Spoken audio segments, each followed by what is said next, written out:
해고의 어둠이 최초의 인간을 품어 올렸던 그 시절부터 인류는 세상을 기록하고 해석하기 위해 수많은 이야기와 신화를 쌓아왔습니다.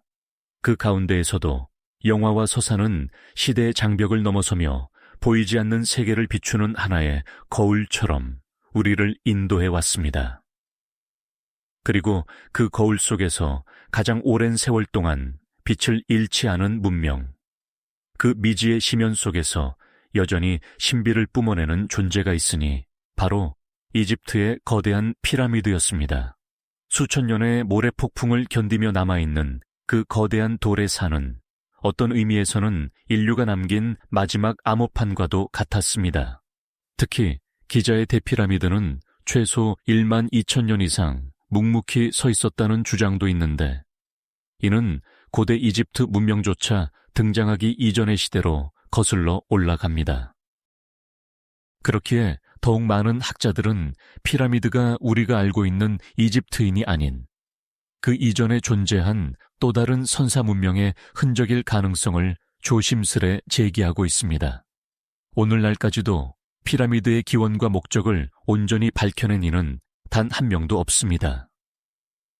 그저 하나의 사실만이 변함없이 존재합니다. 고대 세계 7대 불가사의 중 유일하게 완전한 형태로 남아있는 기념비적 건축물, 바로 기자의 대피라미드가 인류 앞에서 거대한 의문처럼 버티고 서 있다는 것입니다. 그러나 우리가 흔히 알고 있는 이집트인이 4,500년 전 피라미드를 세웠다는 통설에는 여러 균열이 존재합니다. 첫째, 과학자들에 따르면 피라미드를 완성하기 위해서는 약 240만 개의 석재를 옮겨야 했으며 한 개의 돌은 평균 이 4톤에 달한다고 합니다.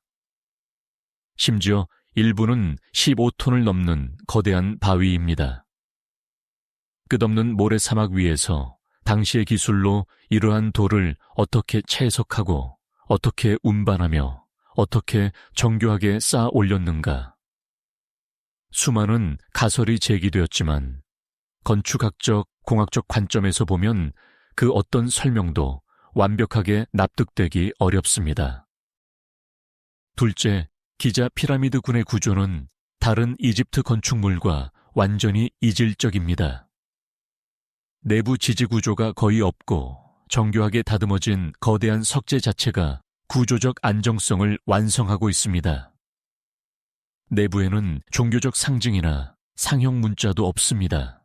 이집트인들이 성스러운 공간에는 반드시 상형 문자를 새겼다는 점을 고려하면 이곳은 그들의 손에서 만들어진 것이 아니라는 의문이 자연스럽게 제기됩니다.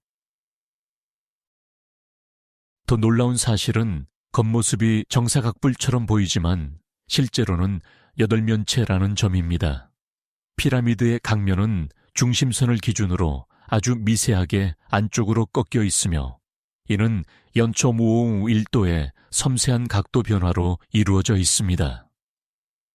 현대 과학기술로도 쉽지 않은 정밀도입니다. 세 번째 의문점은 위치입니다. 기자 피라미드는 지구상에서 경도와 위도가 가장 길게 뻗어나가는 두 선이 만나는 교차점에 정교하게 자리 잡고 있습니다. 이는 지구 대륙의 중심과도 일치합니다.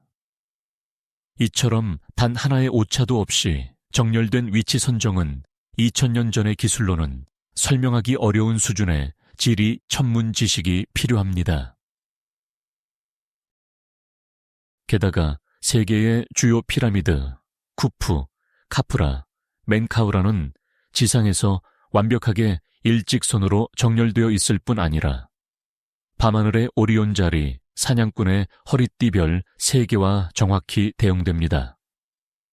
더 나아가 전체 피라미드 단지는 지구의 북극성과 정확히 일직선으로 향해 있습니다. 수천 년의 세월을 버텨온 이 거대한 건축물이 지구에서 가장 정확하게 북쪽을 가리키는 구조물이라는 사실은 지금도 많은 학자들을 당혹하게 합니다. 그렇다면 질문은 하나로 귀결됩니다. 고대 이집트 문명보다 더 오래된 시기에 이토록 정교한 측량 기술을 가진 존재가 과연 누구였는가? 그리고 그들은 왜 피라미드를 남겼는가? 이처럼 상식을 넘어서는 수많은 단서들을 두고 두 역사학자 게리 캐넌과 말콤 해튼은 피라미드의 연대와 기원을 완전히 다른 시각에서 바라보기 시작했습니다. 그들은 기자 일대의 풍화 흔적과 지층 구성, 조각 방식에 대한 오랜 연구 끝에 놀라운 결론을 제시했습니다. 두 학자는 기자의 스핑크스가 피라미드보다 먼저 조각되었으며 그 작업은 이 지역이 모래로 묻히기 이전에 이루어졌을 것이라고 주장했습니다. 캐넌은 한 인터뷰에서 스핑크스는 모래 속에 잠겨 있을 때는 절대 조각될 수 없다. 바위가 완전히 드러나 있던 시기에만 가능한 작업이다. 라고 말했습니다. 이 조건에 부합하는 시기는 약 1만 2천년 전, 즉 고대 이집트 문명이 존재조차 하지 않던 시기입니다. 더 나아가 피라미드 기단 주변에서 발견된 두꺼운 퇴적층에는 약 1만 600년의 연대를 가진 조개 화석이 다량 섞여 있었습니다. 이 사실은 충격적인 가능성을 내포합니다. 피라미드와 스핑크스는 빙하기가 끝나기도 전에 이미 이곳에 존재했던 것일지도 모른다는 것입니다. 만약 이 연대가 사실이라면 피라미드는 고대 이집트인의 작품일 수 없습니다. 캐넌은 이 차이를 지적하며 이 거대한 묘실은 분명히 이집트인 이전에 손을 거친 구조물이며 이집트인은 단지 그 안에 보존력에 놀라 미라를 옮겨 넣었을 뿐이라고 말했습니다. 실제로 이집트인들은 피라미드의 신비한 보존 능력을 실험하기 위해 동전을 넣어두었는데 한 달 후 동전은 새 것처럼 반짝였다고 합니다. 우유를 넣어두면 상하지 않았고 신선한 과일은 2주가 지나도 마르지 않았습니다. 이런 현상을 보고 이집트인들은 오히려 피라미드를 신성한 저장고로 활용한 것으로 보입니다. 즉, 그들은 이 구조의 능력을 발견했을 뿐이며 건축자가 아니었을 수도 있습니다. 더욱 흥미로운 점은 전 세계 곳곳에서 발견된 1만 2천년 전의 거인족 유골입니다. 신장은 무려 4m에서 12m에 이르렀다고 하며 이들이 피라미드를 쌓았다면 모든 의문은 순식간에 풀립니다. 오늘날 우리가 아파트 한 채를 올리듯 그들에게 피라미드는 가능한 작업이었을 것이기 때문입니다. 그렇다면 질문은 다시 새로운 형태로 떠오릅니다. 이 거대한 구조물을 남긴 존재는 누구였는가? 캐넌과 해튼은 오래전 멸망한 고대 문명, 어쩌면 아틀란티스일 가능성을 제기했습니다. 캐넌은 이렇게 말했습니다. 피라미드 여러 구조물 사이에는 침몰한 대륙과의 연관성이 존재한다. 아틀란티스가 사라질 때 그들은 흩어져 새로운 땅으로 이동했다. 그중 하나가 오늘날의 이집트였을 것이다. 그들은 높은 기술력을 갖추고 있었고 피라미드 같은 초정밀 구조물을 만들 능력이 있었다고 주장했습니다. 특히 기자의 세 작은 피라미드는 이집트인들이 지었을 가능성이 있다고 보지만 대피라미드는 절대 인간의 힘만으로는 불가능한 규모입니다. 225만 개의 석재 중 일부는 250톤에 달합니다. 오늘날 모든 장비를 동원해도 그 돌을 움직이는 것조차 버거운데 고대인이 쌓아 올렸다는 것은 상식적으로 맞지 않습니다. 따라서 학자들은 이 구조물이 우리가 알고 있는 문명보다 훨씬 높은 기술력을 가진 고대 문명 혹은 완전히 다른 존재에 의해 건설되었다고 보고 있습니다. 이는 결코 허황된 상상이 아니라 오히려 가장 합리적인 결론 중 하나로 여겨지고 있습니다. 선사시대에 이미 고도의 문명이 존재했다는 주장. 이는 단순한 상상이 아니라 전 세계에서 쏟아져 나온 수많은 고고학적 증거들에 의해 점점 더 설득력을 얻고 있습니다. 1968년 미국 유타주의 앤틀로프 스프링스에서 수집가 윌리엄 마이스터는 두께 5cm의 돌 속에서 믿기 어려운 화석을 발견했습니다. 그 화석에는 인간의 신발 자국처럼 보이는 자국이 선명하게 찍혀 있었으며 그 자국 아래에는 삼엽충이 짓눌린 흔적이 남아 있었습니다. 삼엽충은 약 2억 5천만 년 전에 멸종한 생물입니다. 그렇다면 누가 어떻게 언제 이 자국을 남겼단 말인가? 게다가 맨발이 아닌 신발 자국이었다는 점은 오늘날의 시간 개념으로는 도저히 설명되지 않습니다. 만약 이것이 사실이라면 인류의 연대기 자체가 다시 쓰여야만 합니다. 신비로운 유물은 또 있습니다. 현미경과 망원경이 없던 시대에 어떻게 가능한지 설명되지 않는 사례들이 세계 곳곳에서 발견되었습니다. 가령 페루에서 발견된 3만 년 전의 바위는 현대적인 복장을 한 인물이 망원경을 들고 별자리와 행성을 관측하는 장면을 정교하게 새겨놓았습니다. 어떤 돌에는 수열 장면, 장기 이식, 제왕절개처럼 보이는 의술적 묘사도 남아 있습니다. 진화론의 시간표와 비교하면 이 모든 것은 불가능해야만 합니다. 그러나 조각은 존재하며 연대는 과학적으로 확인되었습니다. 대체 어떤 존재가 이러한 지식을 남겼단 말인가?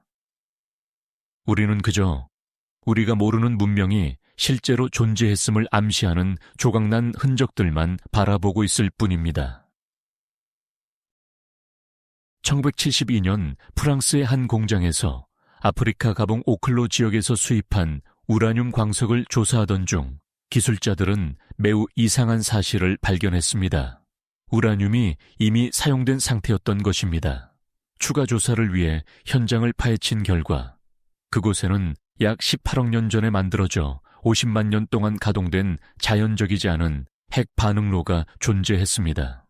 이 구조는 현대의 원자로와 거의 동일한 설계 원리를 갖고 있었으며 광석의 농도 분포와 잔여 동위원소 패턴이 지능적인 제어가 있었음을 보여주었습니다. 현대 인류가 이 정도의 기술을 가진 것은 고작 100여 년에 불과합니다. 그런데 누가 18억 년 전에 지구 어딘가에서 핵기술을 사용했단 말인가? 이 사실은 학계에서 가장 충격적인 미스터리 중 하나로 남아 있습니다. 고고학계는 이와 같은 단서들을 수십 년 동안 수집해 왔습니다. 그 결과 적지 않은 학자들은 용기 있게 주장하기 시작했습니다. 인류 문명은 단 한 번만 존재해 온 것이 아니다. 지구에는 고도로 발달한 여러 시대의 문명이 나타났다가 대격변 속에서 사라지기를 반복했다. 이는 우리를 둘러싼 세계에 대한 기존의 설명을 근본적으로 흔드는 결론입니다. 우리가 알고 있는 역사책 속의 이야기, 현대 인류가 유일하고 우리가 유인원에서 단선적으로 발전해 왔다는 서술은 어쩌면 극히 제한된 관점에 불과할지도 모릅니다. 새롭게 발견되는 유물과 증거들은 우리가 알지 못한 수많은 잃어버린 문명이 존재했음을 조용히 속삭이고 있습니다. 그리고 어쩌면 피라미드 역시 그 문명들이 남긴 마지막 암호일지도 모릅니다. 기원전 3341년경 뜨거운 태양과 끝없는 사막이 감싸는 고대 이집트에서 한 어린 왕이 태어났습니다. 그의 본래 이름은 투탕카텐 아테네의 살아있는 형상이라는 의미를 지닌 신성한 이름이었습니다. 그리고 훗날 그는 투탕카멘이라는 이름으로 왕위를 이어 약 10년 동안 이집트를 다스렸으며 기원전 1324년 겨우 19의 나이로 짧은 생을 마감했습니다. 오늘날 그는 단순한 한 명의 파라오가 아니라 고고학 전체가 풀지 못한 가장 오랜 수수께끼가 된 인물입니다. 투탕카멘은 마치 역사의 어둠 속에서 사라졌다가 다시 수천 년 뒤 무덤이 열리며 세상 앞에 등장한 신비한 그림자와도 같습니다. 그의 삶과 죽음, 그리고 그를 둘러싼 괴이한 사건들은 지금까지도 실마리가 풀리지 않은 채 고대의 안개 속에 머물러 있습니다. 유전자 분석을 통해 밝혀진 바에 따르면 투탕카멘은 위대한 파라오 아멘호텝 3세의 손자이며 거의 확실하게 아멘호텝 4세 아크나텐의 아들로 알려져 있습니다. 아크나텐은 18왕조의 가장 논쟁적인 인물 중 한 명으로 다신교의 전통을 뒤엎고 태양신 아텐만을 숭배하게 한 왕이었습니다. 투탕카멘의 어머니는 아크나텐의 누이로 추정되며 당시 왕실 내부에서는 혈통의 순수성을 지키기 위해 근친혼이 매우 빈번했습니다. 더욱 혼란스러운 점은 투탕카텐이 태어날 당시 이집트는 종교적 갈등과 사회적 격변 속에서 요동치고 있었다는 사실입니다. 아크나텐이 전통 신들을 금지하고 오직 하나의 신만을 숭배하게 하자 엄청난 반발이 일어났고 사회 전체가 혼란에 빠졌습니다. 수도는 테베에서 아마르나로 옮겨졌고 국정은 방치되었으며 왕권은 흔들리고 제국 내부는 균열로 가득 차 있었습니다. 그런 불안한 시대에 투탕카텐은 태어났고 그의 삶은 태어나는 순간부터 이미 운명의 폭풍 속에 던져졌던 셈이었습니다. 17년의 통치를 마친 아크나텐이 사라지자 겨우 9살이던 투탕카텐이 왕좌에 오르게 됩니다. 그리고 같은 해 그는 이복누이인 안케세나멘과 결혼합니다. 두 사람은 2명의 딸을 낳았지만 모두 태아 상태에서 세상을 떠났습니다. 당시의 왕조는 어린 파라오를 대신하여 실세들이 정치를 주도했습니다. 그 중심에는 노련한 대신 아하이와 군사 최고 지휘관 호레메브가 있었습니다. 이 두 사람은 즉위한 어린 왕을 둘러싸고 종교 정책을 완전히 뒤집기 시작했습니다. 아텐만을 섬기던 단일 신교는 폐지되었고 다시 전통적 다신교가 부활했습니다. 그리고 투탕카텐이라는 이름도 아텐의 형상에서 아문의 형상이라는 뜻의 투탕카멘으로 바뀌었습니다. 왕실은 테베로 돌아갔고 무너져버린 신전들이 재건되었으며 왕권은 다시 고대의 질서를 되찾기 시작했습니다. 이 변화는 단순한 종교 정책의 전환이 아니라 왕국 전체가 오래된 신의 질서로 회귀하려는 의지의 반영이었습니다. 어린 파라오 투탕카멘은 비록 나이는 어렸지만 이 거대한 복원 작업의 중심에 서 있었습니다. 투탕카멘은 군사적 외교적 혼란을 수습하기 위해 주변 국가들과의 관계를 재정비하기 시작했습니다. 아버지 아크나텐 시대에 무너진 국제 질서를 회복하기 위해 외교 사절을 파견하고 국경 지역의 방어 체계를 강화하였습니다. 그러나 그의 체력은 늘 약했고 파라오의 상징인 전차 전투에도 제대로 참여할 수 없었다고 합니다. 그럼에도 그는 무너져 내린 제국을 다시 세우기 위해 힘을 다했고 병약한 몸으로 신전 재건을 감독하며 신의 축복을 되찾기 위해 기도했습니다. 그의 짧은 통치는 고요하지만 중요한 회복의 시대였으며 그의 지배는 이집트를 다시 하나로 묶어내는 결정적인 기반이 되었습니다. 그러나 운명은 그에게 너그럽지 않았습니다. 왕국이 서서히 안정을 되찾을 무렵 젊은 파라오는 예기치 않은 죽음을 맞이하게 됩니다. 그리고 바로 그 순간부터 투탕카멘은 역사의 장에서 사라진 인물이 아니라 수천 년을 감싼 가장 위대한 미스터리의 주인공으로 다시 태어나게 되었던 것입니다. 어린 나이에 즉위한 투탕카멘의 통치는 실질적으로는 섭정들과 장군들의 손에서 이루어졌습니다. 그 가운데에서도 섭정 아이에오이는 왕실의 종교와 정치 전반을 지도했고, 군대를 이끌던 호레메브는 제국의 질서를 회복하는 데 핵심적 역할을 했습니다.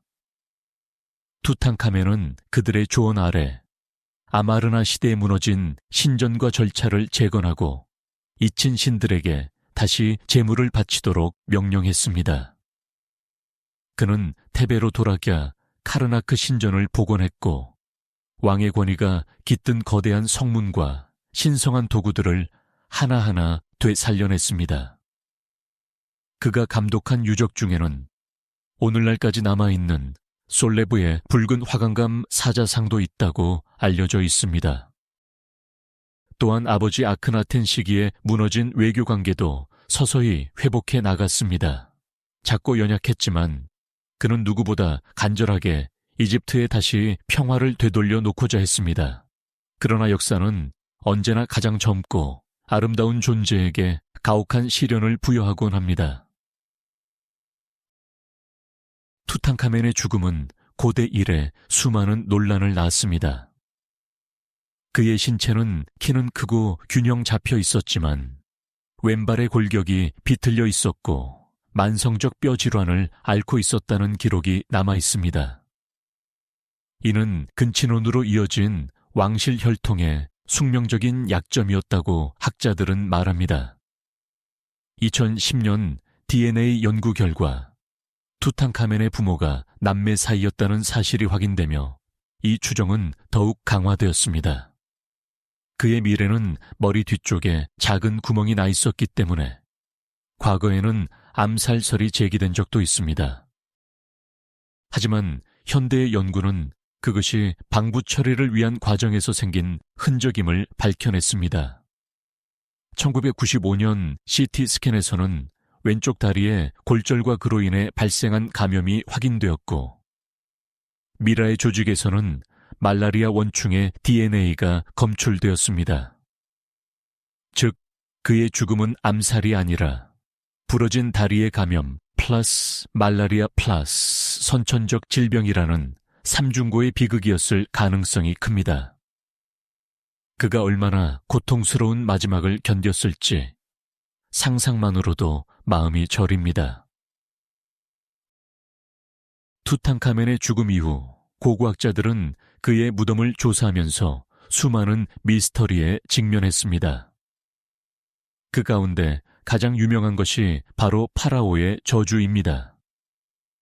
고대 벽면에 새겨진 상형 문자들은 이렇게 경고했다고 합니다. 왕의 잠을 방해하는 자는 죽음의 날개에 휩싸이리라. 1923년 하워드 카터와 후원자 카나본경이 무덤을 개봉한 지 2달 만에 카나본경은 목이 물린 상처가 감염되어 급작스럽게 세상을 떠났습니다. 언론은 이를 저주의 첫 희생자라 불렀고 세계는 공포에 휩싸였습니다. 이후 별명 넘는 발굴 팀원이 원인 모를 이유로 사망했다는 기록이 남아 있습니다. 그 중에는 엑스레이 전문가 글래드도 있었고 현장에서 벽면을 정리하던 학자도 있었으며 일부는 정신 이상을 겪고 세상을 떠났습니다. 그들은 모두 무덤을 발굴한 직후 갑작스럽게 죽음을 맞았다고 전해집니다. 죽음은 그들을 조용히 그러나 집요하게 따라붙었습니다. 그러나 모든 이가 저주를 믿은 것은 아니었습니다. 일부 과학자들은 무덤 내부에 존재하던 곰팡이, 포자나 세균 독성이 사람을 죽음에 이르게 했을 가능성을 제기했습니다. 하지만 이 이론을 뒷받침하기에는 아직도 설명되지 않는 점이 너무 많습니다. 카나본경의 사망을 비롯해 다양한 기묘한 사망 사건들은 단순한 감염으로 설명하기엔 지나치게 시기와 정황이 절묘하게 겹쳤기 때문입니다. 그럼에도 이 모든 사건은 투탕카멘 무덤을 둘러싼 전설을 더욱 짙게 만들었습니다. 오랜 세월 동안 잠들어 있던 파라오의 영역에 발을 들인 인간들, 그리고 그들을 기다리고 있던 이상한 죽음들. 이 모든 이야기는 고대의 경고문이 의미 없는 허세가 아니었을지도 모른다는 음침한 확신을 사람들의 마음속에 심어주었습니다. 그리하여 투탕카멘의 무덤은 단순한 유적이 아니라 수천 년을 통과해 살아남은 두려움과 신비의 상징이 되었습니다. 카나분경의 죽음 이후 학계에서는 또 다른 설명이 제기되었습니다. 일부 전문가들은 무덤 내부에 존재하던 고대의 곰팡이와 세균이 치명적인 독성을 품고 있었을 가능성을 언급했습니다. 실제로 수천 년 동안 밀폐된 공간에 남겨진 미라와 유기물은 다양한 균류가 번식할 환경을 갖추고 있었습니다. 일부 포자는 면역력이 약한 사람에게 급성폐 감염을 일으킬 수 있고, 벽면의 미세한 균류는 호흡기를 강하게 공격할 수 있습니다. 그러나 이 또한 완전한 설명이 되지 못했습니다. 왜 어떤 사람은 괜찮았고, 왜 어떤 사람은 발굴 직후 급격히 죽음에 이르렀는가? 왜 죽음의 시기들이 이상하리 많지 발굴 일정과 맞물렸는가? 이 모든 의문은 단순한 과학적 해석만으로는 설명되지 않는 파라오의 그림자 같은 무언가가 존재한다는 불길한 감각을 더욱 짙게 만들었습니다. 무덤에서 발견된 보물들 가운데 가장 신비로운 것은 투탕카멘의 미라를 감싸고 있던 두 자루의 단검이었습니다. 하나는 금으로 이루어진 의식용 단검이었지만 다른 하나는 눈부신 철제 단검이었습니다. 하지만 이 철은 평범한 철이 아니었습니다. 고대 이집트에서 철은 극도로 귀했고 하늘에서 떨어진 금속기라 불렸습니다. 대부분의 고대 철기는 운석에서 온 물질로 제작되었기 때문입니다. 투탕카멘의 철제 단검은 정교함이 남달라 일반 장인들의 솜씨라고 보기 어려웠습니다. 황실 문헌에는 이 단검이 투탕카멘이 태어나기 전 이웃 왕국에서 선물로 보내온 것이라는 기록이 있습니다. 그렇기에 일부 학자들은 이 단검이 다른 문명 혹은 이집트 외부의 고도로 발달한 장인 집단에 의해 만들어졌을 가능성을 제기했습니다. 어떤 이는 이 단검이 파라오의 미라를 봉헌하는 의식에 사용되었을 것이라고 믿습니다. 그 신비로운 광택과 이질적인 형태는 단순한 무기를 넘어 왕의 생사와 내세를 잇는 영적 도구였던 것처럼 보입니다. 그러나 보물보다도 더욱 충격적이었던 것은 투탕카멘의 얼굴이 현대과학의 힘으로 복원되며 드러난 진실이었습니다. 금빛 가면 뒤에 숨겨진 실제의 얼굴은 오랜 세월 동안 신비로 가려져 있었으나 CT 스캔과 유전자 분석, 그리고 2,000장이 넘는 디지털 복원 자료를 기반으로 한 세릿 재구성은 놀라운 결과를 보여주었습니다. 투탕카멘은 전차에서 화려하게 적을 지휘할 전사왕의 모습이 아니었습니다. 그는 척추측만, 엉덩이 비대칭, 발의 선천적 기형, 그리고 만성적인 신경질환을 가진 매우 허약한 청년이었습니다. 특히 왼발의 장애는 스스로 걷는 것조차 어려웠기에 그는 항상 지팡이에 의지해야 했습니다. 즉, 그가 전차 사고로 죽었다는 옛 추정은 사실일 수 없다는 것입니다. 그의 신체는 전차에 올라타는 것조차 불가능한 상태였습니다. 이는 근친혼으로 이어진 왕실 혈통이 남긴 가장 비극적인 흔적이었습니다. 투탕카멘의 무덤은 계곡 깊숙한 곳, 왕들의 장엄한 매장지 속에 자리하고 있었습니다. 그의 죽음은 급작스러웠고 왕실은 충분한 시간을 갖지 못한 채 급히 준비된 작은 무덤에 그를 안장해야 했습니다. 그리하여 그의 장례는 다른 파라오들과 달리 다소 협소하고 급박하게 이루어졌습니다. 그 작은 공간 속에 왕의 영혼을 지켜줄 5천여 점의 부장품들이 숨겨졌고 70일간의 정교한 미라 제작 절차가 끝나자 무덤은 봉인되었습니다. 그 후로 3,000년이 넘도록 왕의 이름은 역사 속에서 완전히 잊혀졌습니다. 무덤의 위치조차 사라졌고 아무도 그의 존재를 기억하지 않았습니다. 그러나 1922년 하워드 카터가 그 봉인을 열어젖히는 순간 긴 침묵 속에 잠들어 있던 청년 파라오는 다시 깨어나 전 세계를 뒤흔드는 가장 유명한 파라오로 부활하게 되었습니다. 투탕카멘의 무덤이 열리자 그 안에 쌓여있던 유물들은 단순한 보물이 아니라 고대 왕실의 삶과 믿음을 압축한 시간의 결정과도 같았습니다. 왕의 침대, 향료, 전차 부품, 의복, 장신구, 그리고 거대한 황금관과 수천 점의 부장품들이 서로 얽혀 하나의 세계를 이루고 있었습니다. 이 모든 것이 파라오가 사후 세계로 무사히 여행할 수 있도록 마련된 신성한 장치였습니다. 무덤은 그 자체가 거대한 도서관과 같았고 동시에 왕의 영혼을 감싸는 영적 궁전이었습니다. 카터가 발견한 수많은 유물은 이후 세계 각국을 순회하며 인류가 잊고 있던 고대의 영광을 다시금 상기시켰습니다. 그러나 동시에 투탕카멘의 무덤은 사람들에게 설명할 수 없는 공포와 경외심을 함께 불러일으켰습니다. 마치 그 속에서 눈을 뜬 왕이 여전히 누군가를 지켜보고 있는 듯한 느낌이 긴 침묵의 벽 너머에서 스멀스멀 흘러나왔기 때문입니다. 피라미드는 그저 거대한 돌의 산이 아니었습니다. 그것은 고대 이집트 파라오들이 스스로를 위해 남긴 세상과 영혼을 잇는 관문이었습니다.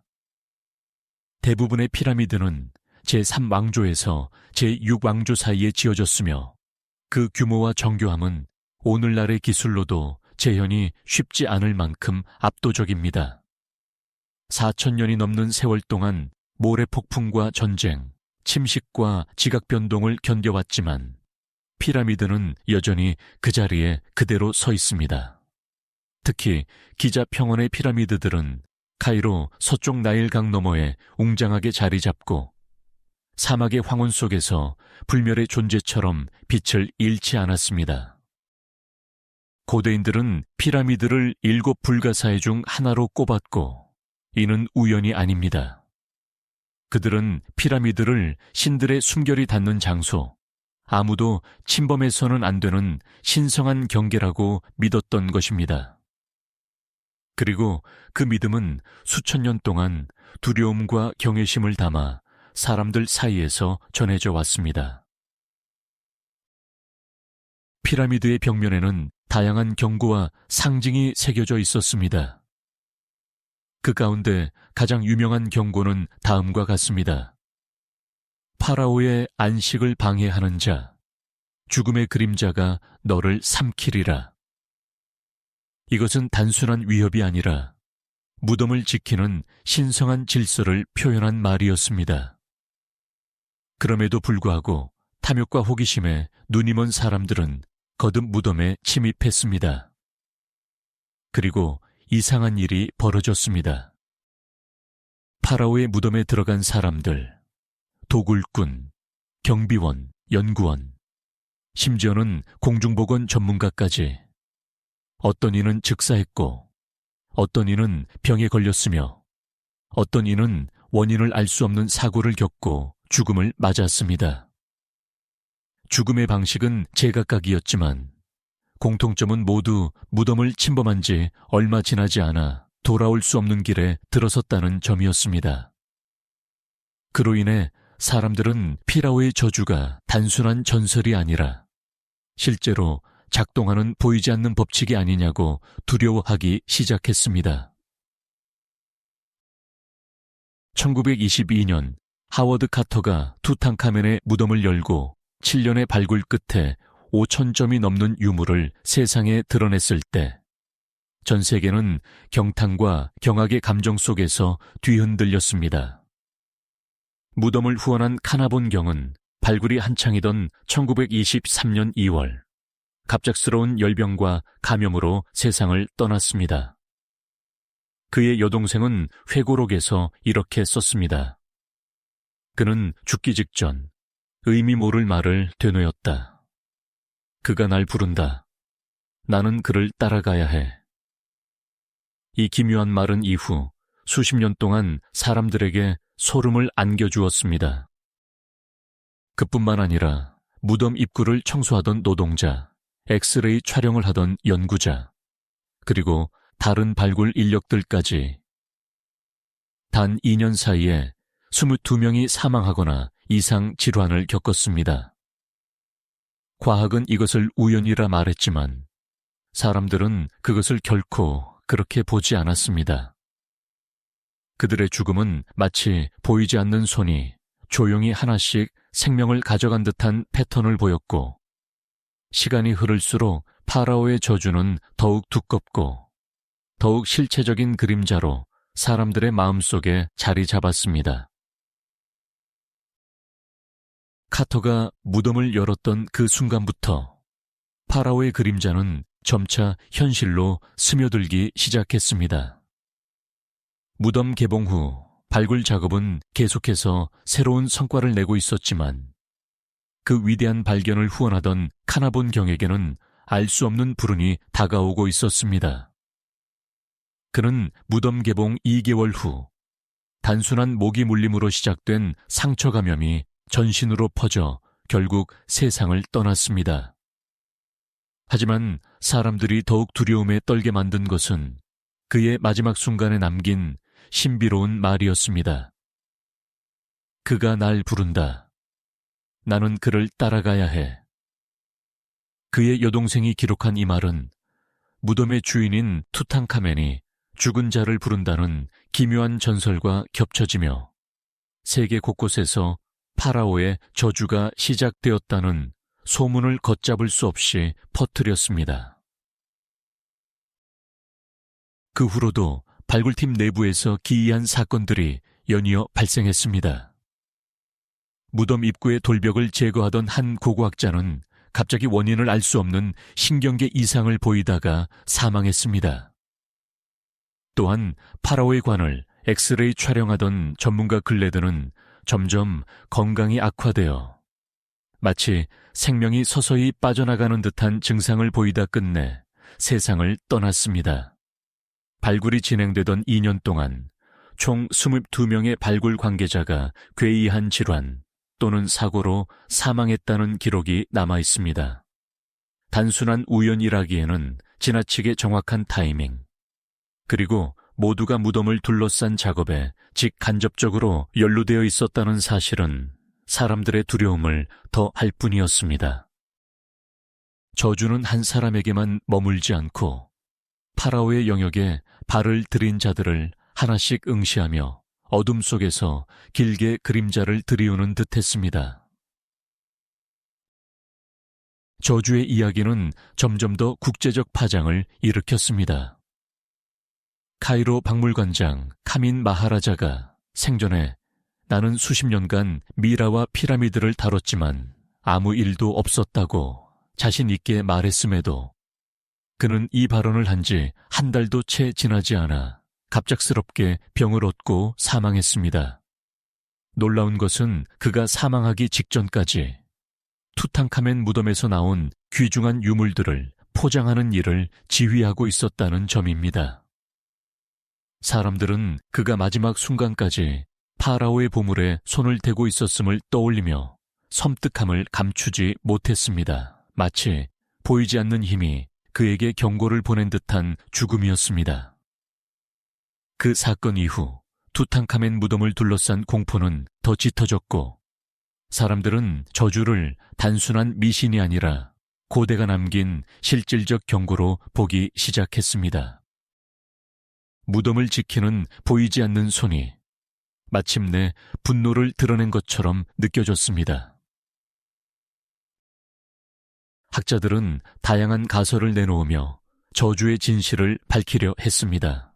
무덤 안의 벽면에 붙어있던 붉은색 연녹색 가루들이 치명적인 독성을 가진 광물일 수 있다는 주장도 있었고, 고대 이집트인들이 의도적으로 생화학적 함정을 설치했을 가능성도 제기되었습니다. 일부 연구자들은 파라오의 무덤이 자연적으로 형성된 독성포자나 유해 곰팡이의 온상이 되었을 것이라고 보았습니다. 그러나 가장 중요한 질문, 왜 특정인들만 죽었는가? 이에 대해서는 어떤 학설도 명확한 답을 내놓지 못했습니다. 무덤에 들어간 모든 사람이 죽은 것은 아니었지만 죽음이 찾아온 사람들은 유난히 발굴 과정 깊숙이 관여했던 이들이었습니다. 이 이상한 선별성은 저주가 단순한 질병이 아니라 특정한 목적과 선택을 가진 어떤 힘처럼 작용하고 있다는 인상을 더욱 짙게 남겼습니다. 그래서 사람들은 결국 이렇게 말하기 시작했습니다. 파라오의 저주는 설명할 수 없는 영역의 법칙이다. 그 법칙을 깨뜨린 자는 반드시 대가를 치른다. 세월이 흘러도 사람들의 궁금증은 사라지지 않았습니다. 학자들은 저주의 근원을 과학적으로 설명하기 위해 계속해서 새로운 이론을 펼쳐냈습니다. 그중 일부는 무덤 벽면에 붙어있던 희미한 분홍빛 가루와 녹회색의 가루가 독성 물질을 포함한 광물일 가능성을 언급했습니다. 그 가루가 수천 년 동안 밀폐된 공간 속에 응축되며 치명적인 독성을 발산했을 수 있다는 주장입니다. 또 다른 학자들은 고대 이집트 문명이 당시로서는 상상하기 어려운 생물학적 지식을 갖추고 있었고, 파라오의 무덤을 침입자들로부터 보호하기 위해 세균 독성 곰팡이 박테리아를 이용한 함정을 정교하게 만들어 두었을지도 모른다고 말했습니다. 이 모든 가설은 파라오의 저주라는 현상을 어느 정도 설명하려 했지만 결국 핵심 질문은 여전히 미제로 남았습니다. 왜 어떤 사람은 살아남고 왜 어떤 사람은 죽었는가? 그 선택성은 너무도 절묘했고 마치 보이지 않는 심판관이 침입자들을 하나하나 살펴보고 그 가운데 심판받을 자를 가려낸 듯한 느낌조차 들게 했습니다. 1963년 이집트 카이로 대학의 생물학자이자 의학 교수였던 나이서딘 하우는 수년간의 연구 끝에 자신만의 결론을 발표했습니다. 그의 연구에 따르면 무덤에 들어간 모든 사람에게서 공통적으로 발견된 것은 특정한 독성 세균의 흔적이었습니다. 이 세균은 폐를 급속도로 감염시키며 발열과 호흡 장애를 동반해 결국 질식사에 이르게 할 수 있는 매우 치명적인 병원체였습니다. 그러나 그 역시 답하지 못한 질문이 있었습니다. 왜 그 세균이 4천년 넘는 세월 동안 살아남았는가? 고대에 밀폐된 공간이라 해도 세균이 그렇게 오랜 시간을 견딘다는 것은 현대 과학으로도 완벽히 설명할 수 없는 영역이었습니다. 그는 고개를 저으며 말했습니다. 이 세균은 단순한 박테리아가 아니라 어떤 고대적 환경 속에서 완전히 다른 방식으로 보존되어 왔다. 이는 다시 한번 사람들에게 불길한 생각을 떠올리게 했습니다. 마치 누군가가 아니면 어떤 힘이 무덤 안에 그 세균을 저주처럼 남겨둔 것이 아닌가 하는 생각 말입니다. 그러던 중 1983년 프랑스의 의사 피에로가 새로운 가설을 제시했습니다. 그녀는 수많은 환자 기록과 발굴 인력들의 증상을 면밀히 분석한 후 저주의 원인이 특이 체질적 과민 반응, 즉 극도로 민감한 면역 반응 때문이라고 주장했습니다. 그녀는 이렇게 말했습니다. 무덤 안에는 과일, 식물, 의식용 음식 등 수많은 유기물이 남아 있었다. 그 유기물은 수천 년 동안 부패하며 특정 독성 포자와 세균을 생성했다. 그 포자들은 미세했지만 치명적이었고, 이를 들이마신 사람들은 급성 폐질환, 호흡장애, 고열을 일으켰습니다. 그녀의 이론은 매우 설득력이 있었고, 당시 학계에서도 큰 반향을 일으켰습니다. 하지만 여전히 풀리지 않은 수수께끼가 있었습니다. 왜 모든 사람이 같은 반응을 보인 것이 아니라 특정 소수만이 비극적인 결과를 맞았는가? 이 질문은 다시 한번 저주가 단순한 자연현상이 아니라 어떤 선택과 의도를 가진 보이지 않는 힘임을 암시하는 듯 했습니다. 다른 학자들은 피라미드 자체의 구조가 저주의 정체를 밝히는 실마리일 수도 있다고 보았습니다. 피라미드 내부의 복잡한 통로와 방, 석재의 배열과 각도, 그리고 천장과 지하 구조가 만들어내는 음향적 전자기적 특성은 특정한 에너지장을 형성할 수 있다고 주장했습니다. 그들은 말했습니다. 피라미드는 단순한 무덤이 아니다. 그 자체가 거대한 에너지 장치이며 고대의 사람들이 이해하고 이용했던 어떤 힘을 응축하고 있다. 어쩌면 이 에너지장이 무덤 침입자에게 강렬한 영향을 미쳤으며 그 영향은 과학적 분석조차 비껴가는 방식으로 작동했을지도 모릅니다. 하지만 정확한 결론은 누구도 내릴 수 없었습니다. 저주는 여전히 안개 속에 감추어진 채 인류의 지식과 오만함을 조용히 시험하고 있는 것처럼 보였습니다.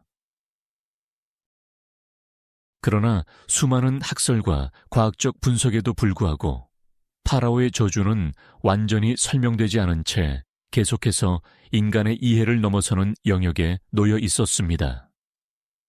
그래서 일부 학자들은 결국 이렇게 결론 지었습니다. 저주는 피라미드 자체가 만들어낸 것이다. 피라미드 내부의 복잡한 구조, 층층이 얽힌 통로, 기묘한 각도로 배치된 석재, 그리고 거대한 지하 공간. 이 모두 특정한 진동, 전자기파, 음향 공명, 그리고 에너지 흐름을 만들어낼 수 있다는 것이었습니다. 결국 피라미드는 단순히 죽은 왕을 보관하는 돌무더기가 아니라 고대 문명이 이해했던 신비한 힘의 그릇이었을지도 모른다는 추정입니다. 그리고 이 힘이 오래전부터 피라미드 내부에 축적되어 침입자에게 불가시의 충격을 가했을지도 모릅니다. 그 충격은 병으로도 사고로도 혹은 심리적 혼란으로도 나타날 수 있었을 것입니다. 가장 중요한 사실은 아무도 그 힘의 본질을 완벽히 이해하지 못했다는 점입니다. 피라미드는 여전히 그 깊은 침묵 속에서 세상과는 다른 시간의 법칙을 품고 있었습니다. 고대에서 현대까지 피라미드는 수없이 많은 질문을 낳아왔습니다. 수학, 천문학, 지질학, 물리학, 어떤 학문으로 접근하든 피라미드는 그저 침묵으로 대답할 뿐이었습니다. 그리고 798년 피라미드의 신비를 온몸으로 체험한 또 한 명의 인물이 등장합니다. 바로 나폴레옹 보나파르트였습니다. 그는 당시 이집트를 지배하던 영국의 세력을 무너뜨리고자 원정군을 이끌고 왔으며 같은 시기 고대 이집트 문명에 강한 호기심을 품고 있었습니다. 그는 단순히 전쟁터의 장군이 아니라 과학, 학문 탐험을 사랑하던 실리의 지도자였습니다. 그래서 그는 이집트 원정 중 고고학자, 천문학자, 기술자들을 동반하여 피라미드와 고대 유적을 체계적으로 조사하도록 명령했습니다. 그 유명한 로제타 석판이 발견된 것도 바로 이 원정의 결과였습니다. 그러나 세상에 거의 알려지지 않은 사실이 하나 있으니 나폴레옹은 실제로 피라미드 내부에서 혼자 하룻밤을 보냈다는 것입니다. 그리고 그 밤 이후 그의 삶은 미묘하게 그러나 분명히 변했습니다. 나폴레옹은 기자 대피라미드의 왕의 방을 직접 살펴보고 싶어 했습니다. 이곳은 피라미드의 심장부, 왕의 영혼이 육신을 떠나 별의 왕국으로 여행하는 첫 관문으로 여겨지는 장소였습니다. 모든 조명이 꺼지고 모든 사람이 자리를 비운 밤, 나폴레옹은 그 방에서 홀로 밤을 지내기로 했습니다. 그는 밝히지 않았지만 피라미드에서 일어나는 정체 모를 현상과 고대 문명이 남긴 미스터리를 직접 체험하고 싶었던 것으로 보입니다. 그러나 다음 날 아침 문을 열고 나온 나폴레옹의 얼굴은 밤사이 무언가를 보았다는 듯 창백하고 공포에 젖어 있었다고 전해집니다. 그의 부관들은 이유를 물었지만 그는 단호하게 말했습니다. 그 이야기는 다시는 묻지 마라.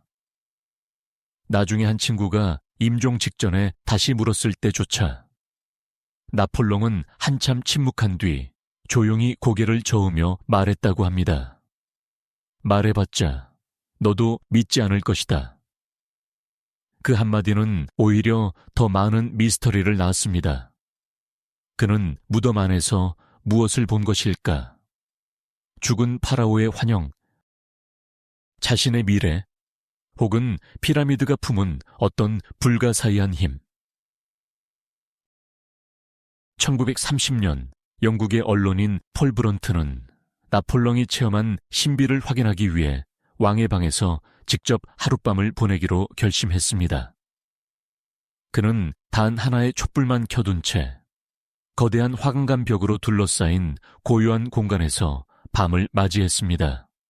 초저녁의 침묵은 견딜만 했지만 밤이 깊어지자 방 안은 마치 현실과 다른 세계로 변해갔습니다. 촛불은 미약한 바람도 없는데 흔들렸고 그림자는 벽 위에서 살아 움직이는 듯했습니다. 그때 그는 믿기 어려운 장면을 보았다고 고백합니다. 흐릿한 형체들, 고대의 사제처럼 보이는 존재들이 그를 둘러싸고 서 있었던 것입니다. 처음에는 두려움으로 몸이 굳었지만 그는 결국 그 자리에 계속 남기로 결심합니다. 그러자 사제들은 그를 다른 방으로 인도하는 듯한 환영을 보였고 그곳에서 그는 마치 몸에서 영혼이 빠져나오는 듯한 기묘한 경험, 유체 이탈을 체험했다고 기록했습니다. 그는 자신의 몸이 석관 위에 누워있는 모습을 내려다보고 있었고 은빛의 끈 같은 것이 몸과 영혼을 이어주고 있었다고 묘사했습니다.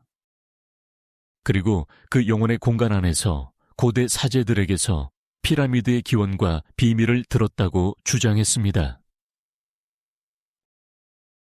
1930년 영국의 언론인이자 영적 탐구자로 알려진 폴 브런트는 나폴레옹이 겪었다고 전해지는 신비로운 체험을 직접 확인하고자 기자 대피라미드의 왕의 방에서 하룻밤을 지내기로 결심했습니다.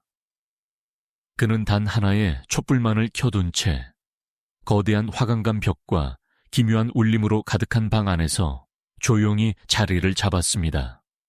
밤이 깊어지자 사방의 침묵은 마치 살아있는 존재처럼 짙어졌고 촛불은 모래바람조차 없는데 흔들리며 불규칙한 그림자를 벽 위에 드리웠습니다. 그 순간 브런트는 설명할 수 없는 현상을 목격했다고 기록했습니다. 흐릿한 희미한 형체들, 고대의 제사장처럼 보이는 존재들이 그의 시야에 떠올랐고 그들은 마치 오랜 세월 피라미드를 지켜온 망령들처럼 그를 둘러싸고 있었습니다. 두려움은 그의 심장을 조여왔지만 그는 자리를 떠나지 않았습니다. 마침내 그들은 그를 바라보며 무언가를 전달하려는 듯 한 걸음씩 다가왔다고 합니다. 브런트는 그 존재들이 자신을 이끄는 기운을 느꼈다고 적었습니다.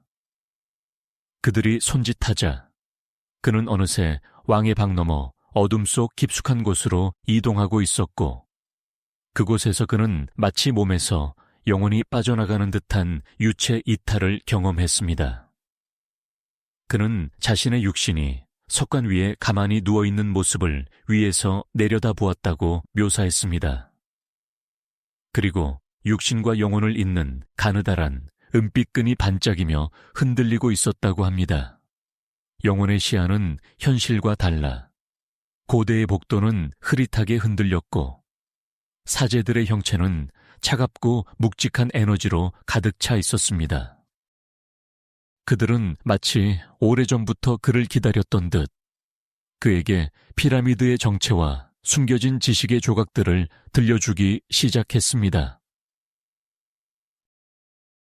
브런튼의 기록에 따르면 고대의 사제들은 피라미드가 단순한 무덤이나 기념비가 아니라 고대 문명이 남긴 지식의 보고이자 거대한 우주적 서구라고 설명했습니다.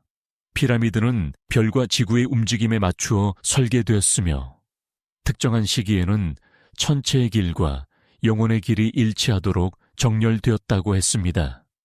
사제들은 그에게 이 피라미드는 지상의 문명들이 사라져도 변하지 않는 우주의 법칙을 보관하는 그릇이며 인류가 잊어버린 진리를 전달하는 통로이다 라고 말했다고 합니다.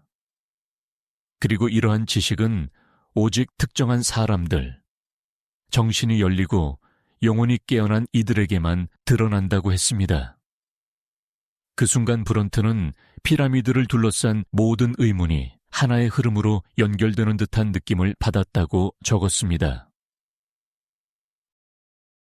그러나 체험의 절정은 그 다음에 찾아왔습니다. 그가 유체 이탈 상태로 방의 중심을 떠돌고 있을 때 사제들은 그에게 어떤 비밀스러운 광경을 보여주었다고 합니다. 그것은 피라미드의 내부 구조와 천문학적 정렬, 그리고 잃어버린 문명, 일부는 아틀란티스라 부르는 문명이 남긴 마지막 지식의 흔적이었습니다.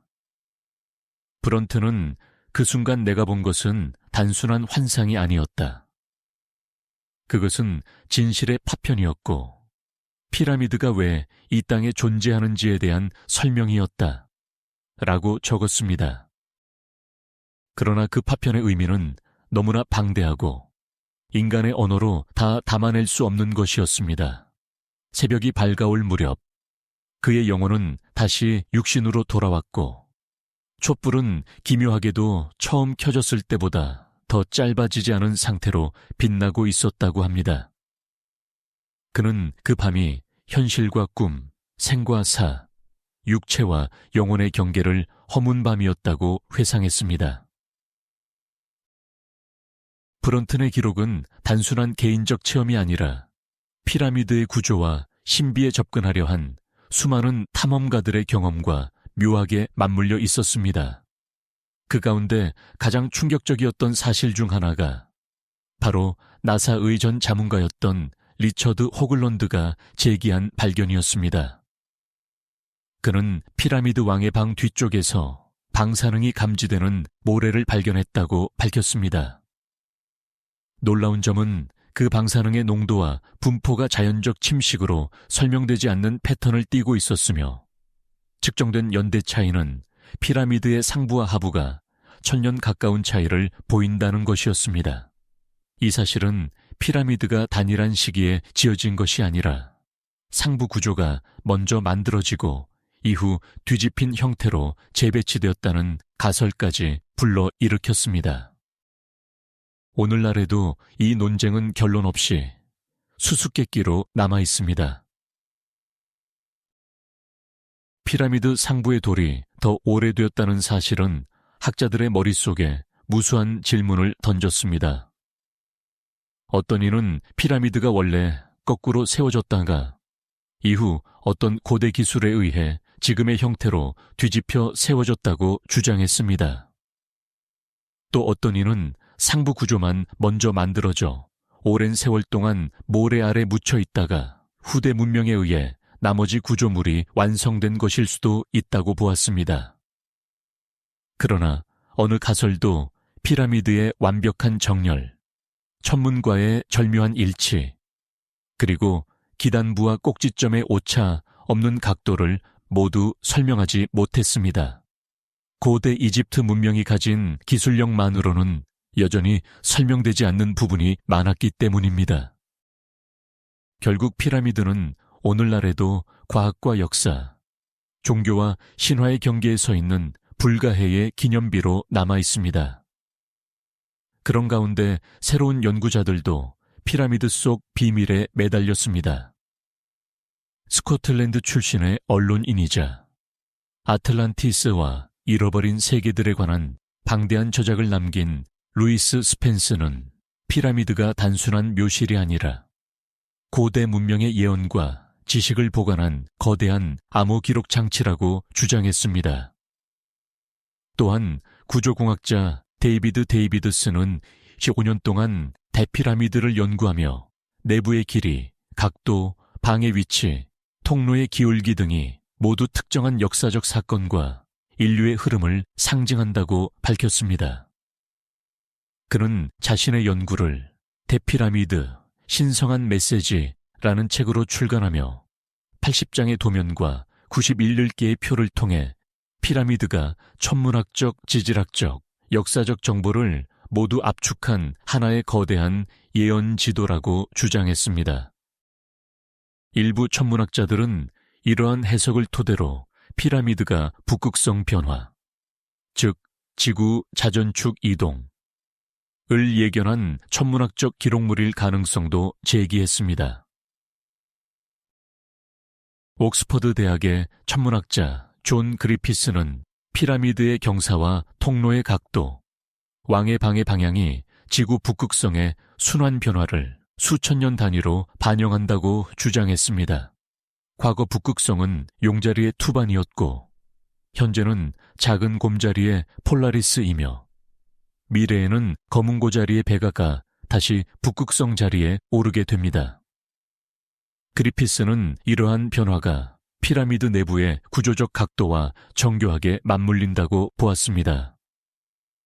더 나아가 미국의 영매이자 예언가였던 에드가 케이시는 피라미드의 문이 열리는 날, 그것은 새로운 북극성을 가리킬 것이다 라는 말을 남겼다고 전해집니다. 만약 이 예언이 사실이라면 피라미드는 단순히 죽은 자를 위한 집이 아니라 수천 년 뒤에 인류에게 남긴 우주의 나침반 혹은 영혼의 길을 비추는 등대일지도 모릅니다. 피라미드는 수천 년의 세월 동안 수많은 가설과 전설, 그리고 인간의 상상력으로도 다 헤아릴 수 없는 신비를 품어왔습니다. 천문학적 정렬, 기하학적 완벽성, 에너지장 이론, 잃어버린 문명의 흔적, 그리고 파라오의 저주까지 이 거대한 구조물은 지금도 인간을 시험하듯 말없이 서 있습니다. 하지만 피라미드가 진정 무엇을 말하려 하는지 그 비밀에 가장 가까이 다가간 인물들조차 확신을 얻지 못했습니다. 그들은 모두 같은 결론을 남겼습니다. 피라미드는 지식의 무덤이 아니라 영원한 문명들이 남긴 메시지다. 고대의 모래와 바람, 별빛 속에서 천천히 세상을 바라보는 거대한 돌의 산. 인류의 역사는 사라지고 문명은 무너졌지만 피라미드는 단 한 번도 허물어진 적이 없습니다.